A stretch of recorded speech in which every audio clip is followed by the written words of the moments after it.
Assalamualaikum warahmatullahi wabarakatuh. Eh, Pada kesempatan ini, saya akan mempresentasikan hasil dari proyek UTP Text Mining tentang analisis teks menggunakan Orange dengan judul Penerapan Hierarchical Clustering dan Klasifikasi Naive Bayes untuk Identifikasi Topik pada Abstrak Jurnal di Bidang IT. Perkenalkan, nama saya Syarina Aryani Desti dengan NPM 0651225159. Kenalkan nama saya Laili Atiyah dengan NPM 0651222146. Nah, pertama-tama, ada tema dokumen yang kami gunakan. Dokumen yang digunakan berupa abstrak artikel jurnal ilmiah di bidang IT atau teknologi informasi. Terdapat 5 topik utama yang menjadi fokus pembahasan. Yaitu yang pertama, topiknya tuh ada Internet of Things atau bisa kita singkat biasa itu IoT. IoT ini tuh menggunakan kata kunci seperti sensor, microcontroller, Internet of Things, IoT, MQTT, Smart Home, Node MCU, Arduino, dan Blink. Terus ada topik yang kedua, itu tuh mengenai Big Data, dengan mempunyai kata kuncinya tuh Big Data, Hadoop, sama Apache Spark. Terus ada topik yang ketiga, di mana menggunakan topik pengolahan citra. Dengan kata kuncinya lebih dari satu, agak banyak. Ini ada image processing, pengolahan citra, terus ada citra, hue, contrast, CNN, grayscale, sampai face recognition dan segmentasi. Terus ada topik yang keempat, yaitu sistem pendukung keputusan. Dengan kata kunci SPK, sistem penunjang keputusan, DSS, Decision Support System, AHP, SAW, Topsys, profile matching, kriteria alternatif, dan weighted product. Lalu yang kelima, ada topik blockchain, di mana mempunyai keyword atau kata kuncinya itu blockchain, Bitcoin, kriptografi, decentralized, desentralisasi, dan cryptocurrency. Selanjutnya untuk jumlah dokumen yang kami gunakan dalam pemrosesan keseluruhan. Nah, lalu setiap topiknya tadi itu masing-masing terdiri dari 20 dokumen. Tadi ada 5 topik, makanya totalnya itu ada 100 dokumen. Nah, selain 100 dokumen itu yang kami gunakan, kami juga menggunakan 5 dokumen tambahan yang kami gunakan untuk tahapnya itu beda dengan 100 dokumen yang kami gunakan dalam proses pelatihan data. Merupakan dokumen baru yang hanya digunakan untuk tahap prediksi saja. Lalu untuk sumber dokumennya, karena kami menggunakan artikel jurnal di bidang IT, jadi tentunya sumbernya itu adalah Google Scholar, di mana artikelnya ini kami kumpulkan secara manual berdasarkan topik dan juga kata kunci yang sebelumnya sudah dijelaskan. Lalu setiap abstraknya dari masing-masing artikel yang kami kumpulkan, lalu kami salin ke dalam Notepad dan disimpan dalam format .txt dengan nama filenya itu sesuai dengan judul artikel tersebut. Jadi total kita punya 100 file teks untuk pemrosesan utama dan juga ada 5 tambahan dokumen yang kami gunakan untuk proses prediksi. Selanjutnya untuk metode, sesuai dengan judul dari analisis kami, metode yang kami gunakan itu ada dua. Untuk clustering, kami menggunakan hierarchical clustering, dan untuk klasifikasi, kami menggunakan naive Bayes. Lalu, kami juga menggunakan prediksi dengan berdasarkan model naive Bayes tersebut. Yang selanjutnya, langsung kita eksekusi dengan menggunakan Orange. Jadi sekarang kita udah masuk ke dalam aplikasi Orange, di mana kita buat workflow dari judul kita yang tadi, yaitu penerapan hierarchical clustering dan klasifikasi naive Bayes untuk identifikasi topik pada abstrak jurnal bidang IT. Cuma sekarang saya akan menjelaskan tentang clusteringnya dulu gitu. Nah, pertama-tama di sini di paling kiri itu tuh ada widget import documents, di mana di widget import documents ini digunakan untuk memuat datasetnya atau dokumennya yang sudah kita kumpulkan sebelumnya berupa abstrak jurnal bidang IT gitu. Jadi setelah dokumennya dimuat, ini setelah kita muat ke nge-browsing ke direktorinya, nanti dari widget import dokumen ini tuh terhubung ke dalam widget yang lain. Contohnya seperti Corpus Viewer. Kalau misalkan Corpus Viewer kita klik, di sini tuh akan muncul masing-masing dokumennya tuh secara rinci gitu. Dengan total terdapat 100 data mentah yang masing-masing tuh terdiri atas name. Name tuh menunjukkan nama filenya, judul artikel jurnalnya, terus ada path, itu tuh lokasi filenya, terus ada konten. Konten tuh isi abstrak artikel jurnalnya. Jadi data-data tersebut tuh masih terbilang kotor banget gitu, karena masih terdapat stopwordnya, tanda bacanya, dan lain-lain. Jadi perlu dilakukan praproses gitu. Nah, terus dari import dokumen juga terhubung ke widget yang lain, yaitu word cloud. Kalau misalkan diklik, nah di word cloud ini tuh bisa ditampilkan frekuensi kata sebelum praproses gitu. Jadi word cloud dari data mentah yang tadi, yang menunjukkan bahwa kata-kata yang paling dominan tuh masih didominasi oleh tanda baca, seperti koma, seperti titik gitu. Terus ada juga stop word, seperti katanya tuh yang, dan terus ada di juga gitu. Jadi hal ini tuh nunjukin bahwa datanya tuh masih mengandung banyak elemen non-informatif gitu. Jadi sehingga dapat mengganggu proses analisis. Jadi tahap preprocessing itu diperlukan untuk membersihkan data-data ini agar nantinya tuh nyisain kata-kata penting yang relevan dengan topik pembahasannya. Itu mengenai word cloud. Terus ada pre-process text. Kalau misalkan diklik, nah, pre-process text ini tuh untuk melakukan pembersihan dan standarisasi teks karena sebelumnya tuh teksnya tuh masih mentah kan. Nah, di widget ini digunakan untuk mempersiapkan data teks agar lebih bersih dan seragam. Proses ini tuh mencakup yang pertama ada transformation di bagian atas ini, di checklist bagian lowercase-nya, terus remove aksennya, terus parse HTML-nya, terus ada remove URLs-nya. Nah, jadi nantinya tuh teksnya tuh bakalan diubah menjadi lowercase atau huruf kecil semua, terus dihapus juga aksennya, terus memparse HTML, terus nanti kita akan menghapus URL. Nah, di tahap yang kedua di preproses ini tuh ada tahap tokenization. Nah, di tahap tokenization ini kita pilih atau menggunakan regex expression. Jadi regular expression itu dengan pola atau pattern yang udah dicantumkan di sini, itu tuh buat ngasilin token-token kata nantinya tuh. Seperti itu. Terus ada bagian filtering di preprocess text ini. Filtering ini tuh kita menghapus stop words menggunakan daftar stop word ID yang di browse ke directory kita. Jadi di sini tuh udah ada daftar-daftarnya gitu. Daftar stop words ID yang ada. Terus kita juga nanti bakal menghapus angka, terus menghapus karakter non alfabet juga di bagian regular expression yang ini. Jadi setelah di preprocess ini, nantinya tuh data tuh akan dikirim ke beberapa widget lagi. Jadi nantinya tuh ini tuh datanya tuh udah bersih gitu. Nah, kalau misalkan kita lihat di bagian word cloud after preprocess, ini tuh menunjukin kata-katanya tuh udah penting gitu. Soalnya udah dibersihin juga teksnya. Jadi setelah melalui tahap preprocessing yang tadi, word cloud ini tuh nunjukin bahwa kata-katanya tuh yang paling sering muncul sekarang itu kata-kata itu lebih relevan aja gitu dengan konteks abstrak jurnal yang kita buat seperti data. Terus ada juga penelitian, terus sistem, metode, teknologi gitu. Bagus banget. Jadi hal ini tuh nunjukin bahwa proses pembersihan data tuh berhasil nyaring elemen non-informatif yang tadi dan mempertahankan kata kunci yang penting untuk analisis topiknya. Itu tahap setelah preproses yang ditampilkan melalui word cloud. Setelah tahap preprocess text, selain dari kita tampilin word cloud-nya, kita tuh terhubung dari preprocess text ini tuh ke widget bag of words, di mana bag of words ini tuh nantinya bakalan ngehasilin representasi vektor berdasarkan si TF IDF atau term frekuensi dan dokumen frekuensinya. Jadi di sini tuh nanti dilakuin konversi teks dulu gitu ke angka melalui TF dan IDF. Tujuannya tuh buat ngasilin representasi fitur dokumen yang mempertimbangkan frekuensi kata dan seberapa unik sih kata tersebut dalam seluruh koleksi dokumennya sebagai dasar untuk proses clusteringnya gitu. Tuh. Terus nantinya tuh output dari widget ini, dari bag of words ini, bakalan diterusin ke data table. Ke data table. Nanti di table ini tuh bakalan muncul eh, apa representasi dari si vektornya gitu. Berdasarkan si TF IDF yang tadi di bagian sebelah kanan ada suatu nilai-nilai vektornya gitu dari masing-masing si dokumennya. Itu mengenai data table atau tampilan dari setelah melakukan vektorisasi teks. Nah, dari back of words tadi disambungkan ke dalam widget distances.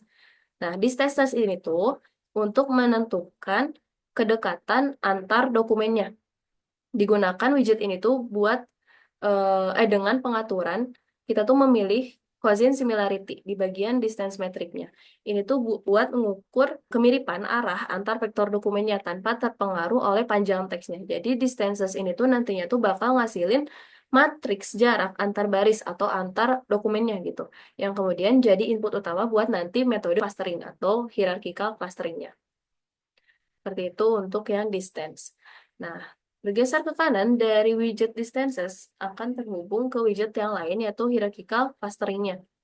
Jika kita klik, nah ini tuh tahapan hierarchical clustering di mana dilakukan setelah menghitung distance yang tadi, jarak antar dokumennya menggunakan cousins distance. Jadi pada tahap ini tuh digunain metode linkage average di bagian atasnya, dipilih average. Nah, ini tuh buat ngegabungin cluster secara bertahap gitu. Nah, jadi hasil visualisasi ini tuh ditampilin dalam bentuk dendrogram ya. Dan pada parameter height ratio-nya tuh 98,5% di bagian sininya. Jadi nantinya tuh ngasilin 5 klaster utama. Ada C1, C2, C3, C4, dan ada C5. Jadi tiap klaster tuh terdiri dari dokumen-dokumen yang memiliki kemiripan katanya berdasarkan hasil si yang tadi back of words atau vektorisasi TF-IDF gitu. Jadi dengan melihat nama dokumen dalam tiap klasternya yang sebelah kanan, itu tuh bisa diidentifikasi bahwa hasil klaster tuh udah cukup sesuai gitu dengan topik utamanya.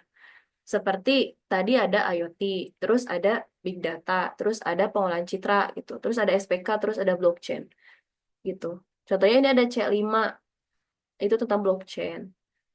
Terus C4 tentang Big Data, C3 tentang SPK, C2 tentang apa ini? IoT. C1 tentang pengolahan citra. Jadi mengenai kemiripan katanya gitu. Itu mengenai hierarchical clustering. Jadi jumlahnya itu ada 5 cluster. Berdasarkan selection si height ratio 98,5% menggunakan linkage average. Seperti itu untuk hierarchical clustering. Terus setelah itu ada yang namanya itu widget silhouette plot disambungkan dari si hierarchical clustering. Jadi intinya nunjukin bahwa meskipun skornya tuh nggak terlalu tajam atau skor siluetnya itu rendah, terbilang rendah, tapi klasternya tuh kan tetap berhasil merepresentasikan topik konten yang serupa gitu, yang 5 tadi. Seperti itu untuk proses hierarchical clustering lengkap dengan siluet plotnya.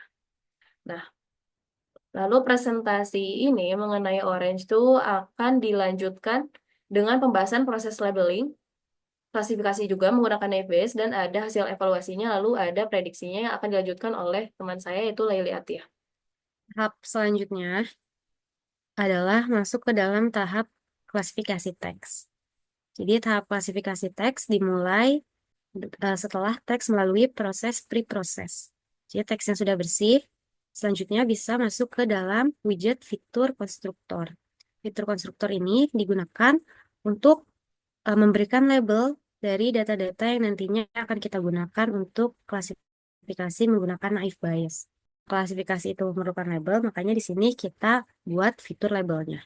Nah, jadi kita buat fitur bernama label dengan menggunakan script yang menerapkan prinsip if else dengan menggunakan keyword. Jadi apabila konten atau isi dari abstraknya mengandung keyword tertentu, nanti dia akan diberikan sebuah label yang mengandung keyword tersebut. Contohnya di sini apabila isi dari abstraknya mengandung kata blockchain, Bitcoin, maka dia akan diberikan label blockchain. Begitupun dengan eh, kategori big data, pengolahan citra, SPK, dan lainnya. Nah, setelah itu data sudah memiliki label. Dapat kita periksa di sini dengan menggunakan widget data table. Nah, di widget data table dapat dilihat bahwa sekarang sudah terdapat kolom label. Sebagai contohnya di sini untuk data nomor 4 yang berjudul analisis big data yang isi kontennya itu mengenai big data diberikan label big data. Begitupun data-data yang lainnya. Setelah melakukan fitur konstruktor tadi, masuk ke dalam widget edit domain. Nah, apa yang dilakukan di edit domain ini itu adalah proses pengubahan tipe data.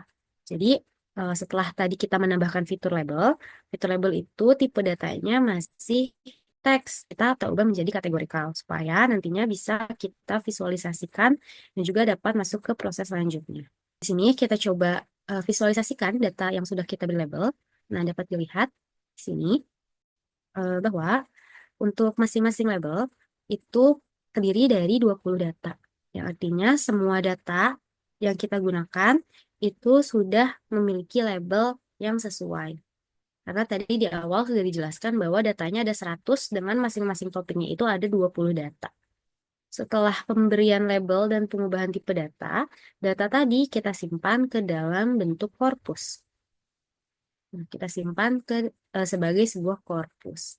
Dengan kita tentukan bahwa fitur yang akan kita gunakan ke depannya itu adalah konten. Konten itu adalah isi dari abstraknya.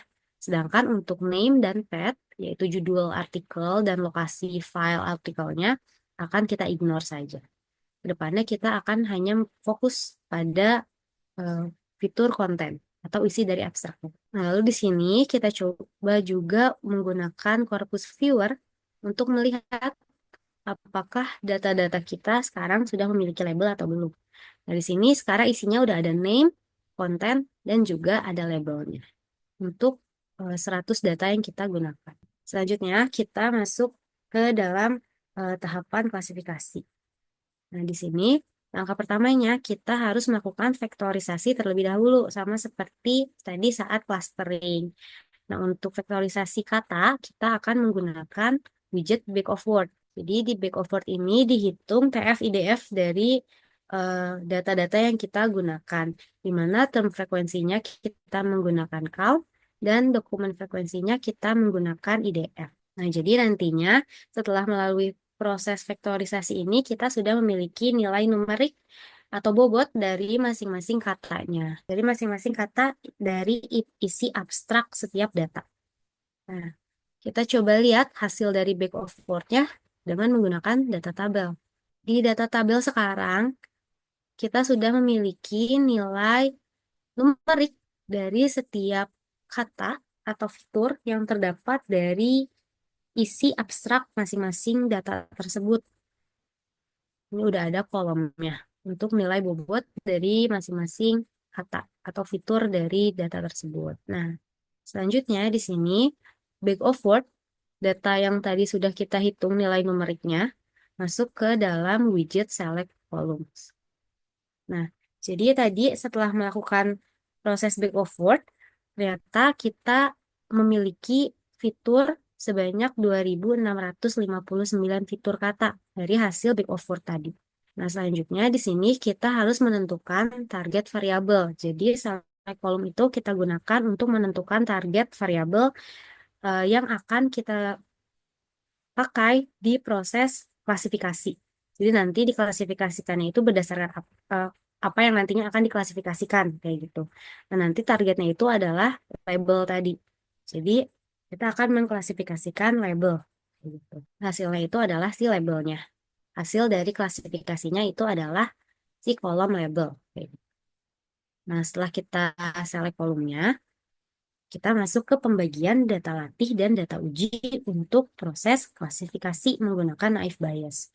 Nah, untuk pembagiannya, di sini kita menggunakan fitur data sampler. Jadi, untuk data samplernya, di sini kita akan membagi proporsi antara data latih dan data uji. Jadi, di sini kita akan menggunakan 70% data latih dan 30% datanya akan kita gunakan sebagai data uji. Kayak gitu. Makanya di sini kita menggunakan sampling type-nya fixed proportion of data sebanyak 70%. Artinya kita akan menggunakan data latih 70% dan data ujinya 30%. Setelah itu, kita akan mulai masuk ke proses klasifikasinya dengan menggunakan widget naive Bayes. Jadi, data sampel tadi, data latihnya akan mulai kita latih dengan menggunakan model naive Bayes. Jadi, yang kita masukin ke dalam model naive Bayes itu adalah data sampel atau data latihnya. 70% data latih akan kita kirim ke dalam model naive Bayes untuk dipelajari. Dikenalkan pola-polanya dari si 70% data tersebut. Nah, selanjutnya kita masuk ke dalam widget test and score.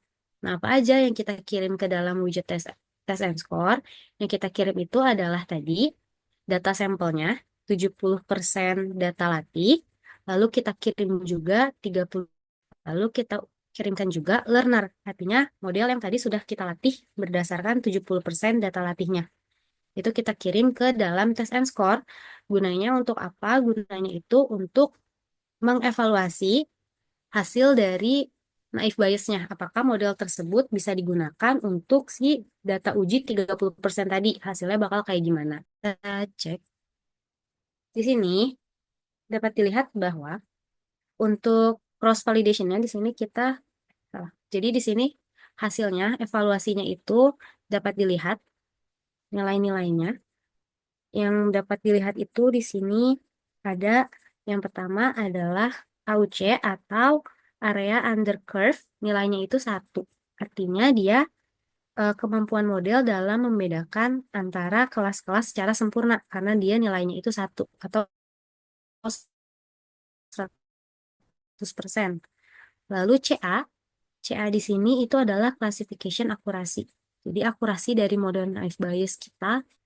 Lalu untuk F1 skornya bernilai 0,905, precisionnya 0,933, recallnya 0,9, dan juga MCC itu adalah Matthews Correlation Coefficient, nilainya 0,88.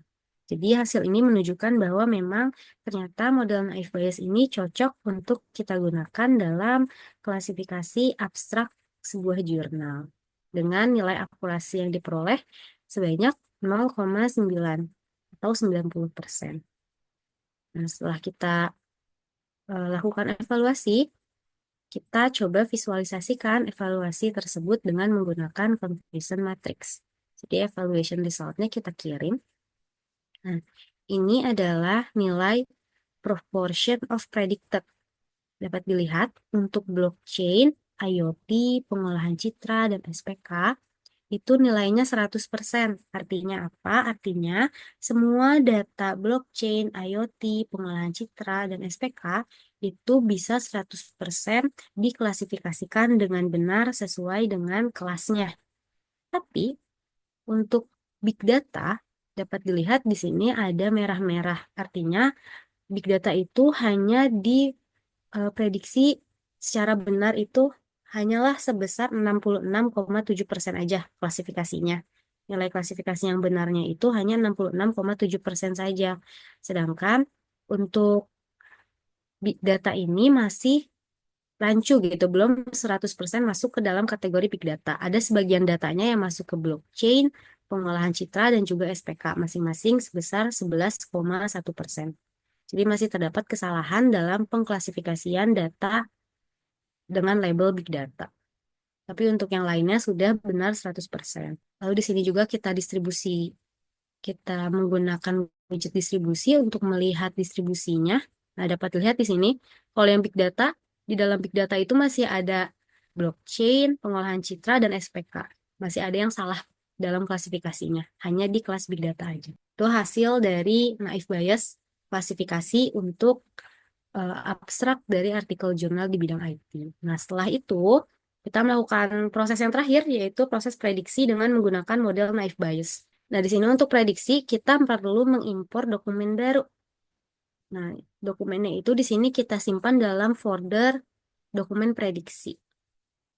Jadi isinya itu adalah tadi ada 5 data baru, 5 data abstrak artikel jurnal yang baru yang belum pernah kita gunakan, yang akan kita coba untuk prediksi dengan menggunakan model naive Bayes tadi. Makanya di sini kita hubungkan ke dalam widget prediction. Begitupun dengan model naive Bayesnya yang akan kita gunakan sebagai prediktornya. Dan hasilnya dapat dilihat bahwa untuk yang pertama di sini ternyata masuknya eh, artikel yang pertama dia itu masuknya ke dalam kategori big data labelnya dengan nilai ketepatannya itu dengan nilai probabilitasnya itu adalah 1. Artinya dia sangat yakin 100% bahwa eh, data tersebut merupakan membahas mengenai big data. Begitupun yang SPK, blockchain, pengolahan citra, dan IoT. Masing-masing nilai probabilitasnya itu 1. Yang artinya eh, dari data yang tadi kita inputkan, data dokumen untuk prediksi, itu semuanya diprediksi dengan benar oleh model naive Bayes kita. Seperti itu. Untuk prediksi ternyata berdasarkan data yang kita masukkan bernilai tepat 100% untuk setiap data yang kita prediksi. Hasilnya menunjukkan bahwa dapat diprediksi secara tepat. Itu untuk hasil dari prediksi menggunakan model naive Bayes. Jadi kurang lebih seperti itulah alur workflow yang kita lakukan dalam proses clustering dan juga klasifikasi data artikel abstrak dari artikel jurnal di bidang IT dengan menggunakan hierarchical clustering dan juga klasifikasi naive Bayes. Oke. Jadi dari sekian workflow yang sudah kami jelaskan tadi, kita dapat menjelaskan kesimpulan bahwa yang pertama mengenai hasil hasil hierarchical clusteringnya, proses hierarchical clustering dengan metode linkage average dan pengaturan height ratio 98,5% menghasilkan 5 klaster utama yang relevan dengan topik IoT, Big Data, pengolahan citra, SPK, dan blockchain. Meskipun pemisahan antar klasternya tadi di siluet skornya itu tidak terlalu tajam gitu. Yang kedua, mengenai berdasarkan hasil labeling, di mana seluruh dokumen berhasil diklasifikasikan ke dalam 5 kategori utama atau topik utama yang tadi dengan distribusi yang seimbang. Yang masing-masing itu ada 20 dokumen gitu, setiap topiknya, dan tanpa label unknown, menggunakan ekspresi berbasis pencocokan kata kunci dalam konten teksnya. Berdasarkan yang ketiga, yaitu hasil klasifikasi naive Bayes.